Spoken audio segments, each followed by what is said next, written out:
नमस्कार बंधुरा आज आमी आपनादेर संगे शेयर करब एक चामच गोविंदभोग चाल दिए এই असह्य गरमेर दुर्दान्त स्वादेर एकटी उच्छेर रेसिपि। उচ্ছে तो अनेकेई अनेक रकम भावे रान्ना करे थाकेन। এই गरमे एकबार এই रकम भावे रान्ना करे देखुन, सबाई खूब पछंद करबेन।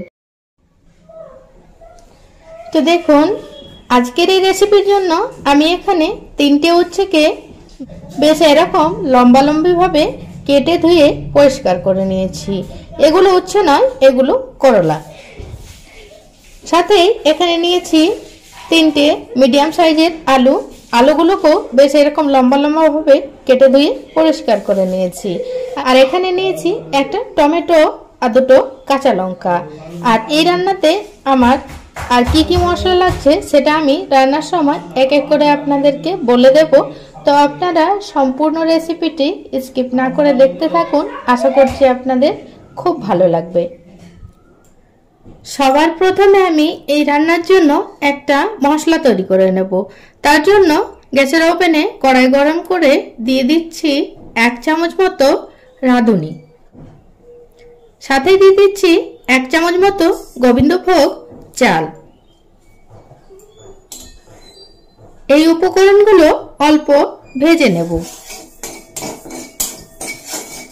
গোবিন্দভোগ চাল আর রাঁধুনি কয়েক সেকেন্ড মতো নাড়াচাড়া করে এর মধ্যে এড করে দেব পরিমাণ মতো গোটা সরষে। আমি এখানে কালো সরষে নিয়েছি, আপনারা চাইলে সাদা সরষে মানে হলুদ সরষেও ব্যবহার করতে পারেন। এরপর এই 3টে উপকরণই খুব ভালোভাবে ভেজে নেব। যখন এই উপকরণ থেকে সুন্দর একটা সুগন্ধ ছাড়বে তখন বুঝতে হবে খুব ভালোভাবে ভাজা হয়ে গেছে। তো দেখুন উপকরণগুলো আমার ভাজা হয়ে গেছে।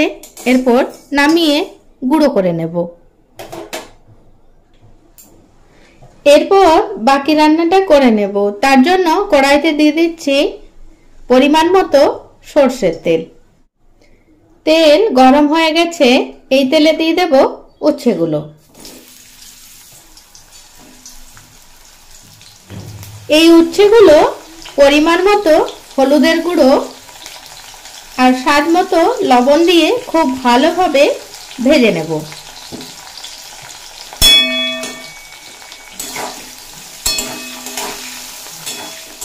উচ্ছেগুলো খুব ভালোভাবে ভেজে নিয়েছি।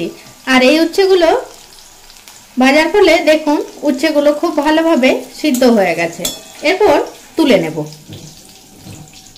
আর ওই একইভাবে আমি আলুগুলো লবণ আর হলুদ দিয়ে ভেজে নেব।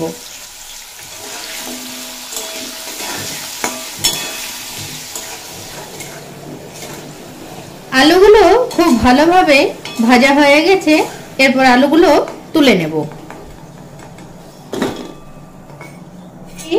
এরপর ওই তেলে ফোড়নে দিয়ে দেব রাঁধুনি, সাথে একটা শুকনো লঙ্কা।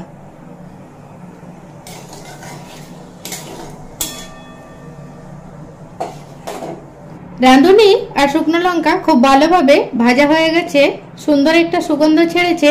দিয়ে দেব কেটে রাখা টমেটো।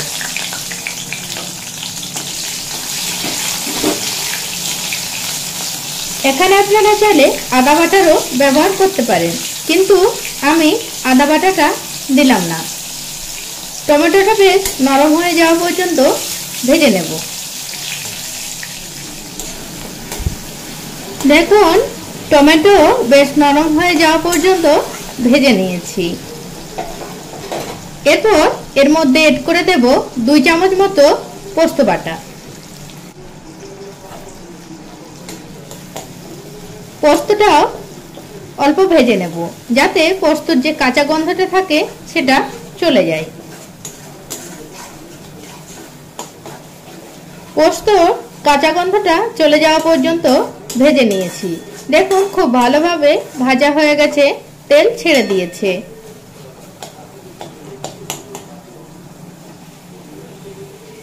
এরপর এড করে দেব পরিমাণ মতো জল।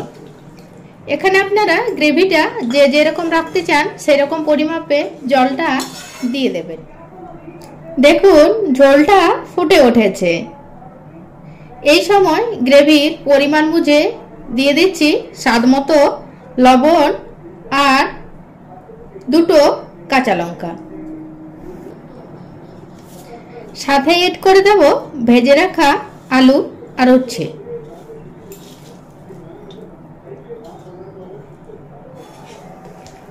দিয়ে পর আবারও কিছুক্ষণ ফুটিয়ে নেব।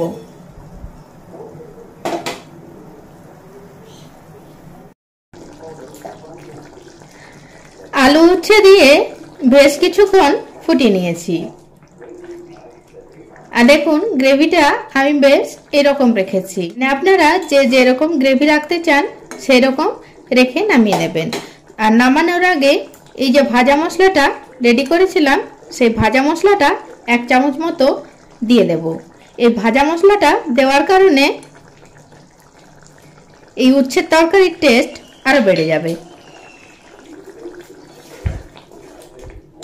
তো বন্ধুরা, আমার আজকের রেসিপি আপনাদের কেমন লাগলো অবশ্যই কমেন্ট করে জানাবেন কিন্তু। আর যদি কোনোদিন এইরকম ভাবে উচ্ছের তরকারি না খেয়ে থাকেন অবশ্যই একবার বাড়িতে বানিয়ে খেয়ে দেখবেন।